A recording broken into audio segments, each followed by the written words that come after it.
Et la contestation, est-ce que vous vous attendiez à ces résultats? Absolument, absolument. Vous savez, Dieu est grand.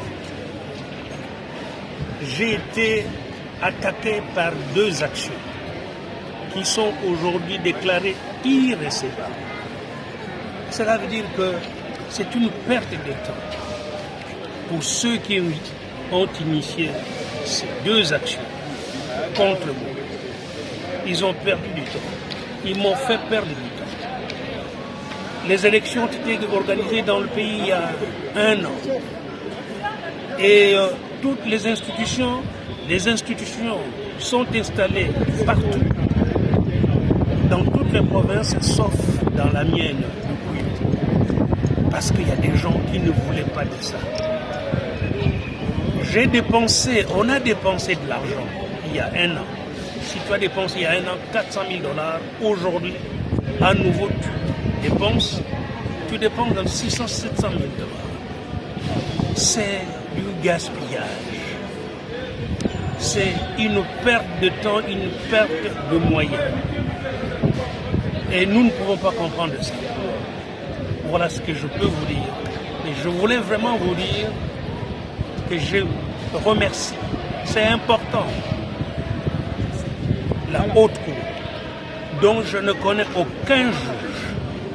Je remercie la CENI, dont je ne connais aucun fonctionnaire. Je n'ai jamais recommandé aucun individu, ni ici à Kinshasa, à la CENI, ni à Massimaniba. Voilà. Donc je suis un homme qui a travaillé, qui a apporté des choses à sa population, qui a été élu lors des premières élections en 2006. Les meilleures élections, on disait à l'époque, et on disait à l'époque qu'un candidat indépendant n'avait aucune chance.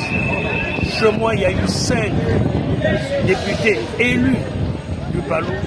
J'ai été élu député alors que j'étais candidat indépendant. Ça montre que j'ai une base. Oui, en 2006, il y avait 7 candidats, vous êtes descendu à 6 et finalement à 5.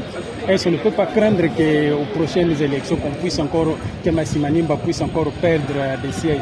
Mais c'est justement des calculs politiques. Il faut qu'on arrête. C'est ce que j'appelais une opération d'effacement de Massimaniba. Vous savez, j'ai écouté aujourd'hui une émission où l'on disait qu'à Haïti, il y a énormément de Congolais.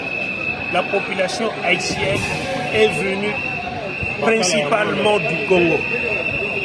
Il faut connaître son histoire. Et si tu ne connais pas ton histoire, tu ne peux pas être. Je t'informe que les ennuis de Massimaniba ne commencent pas aujourd'hui. C'est des ennuis qui commencent à l'époque de Kamitatou. Quand Kamitatou a pris le pouvoir du PSA et énormément de personnes dans d'autres provinces, dans d'autres territoires n'ont jamais, comment dirais-je, compris ce qui s'est passé et n'ont jamais pardonné Massimaniba. Qu'est-ce que moi j'ai à voir avec Kamitatou? Oui, c'est mon ancêtre, j'assume. Mais ce qui s'est passé, ça s'est passé. Massimaniba, vous devez connaître ça, vous devez savoir ça, a failli être un territoire du Congo. Eh bien, ça a été chassé du Congo. Pourquoi? Vous devez vous poser la question. Massimaniba a eu des problèmes avec Gungu.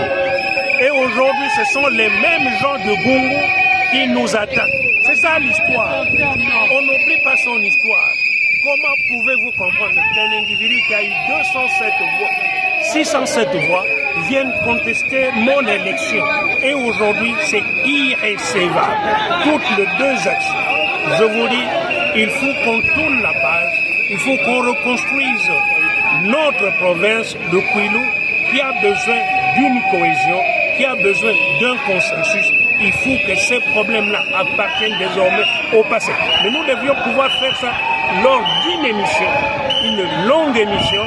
Je ne peux pas le dire comme ça à la sortie de la Cour constitutionnelle. Merci. Je vous en prie.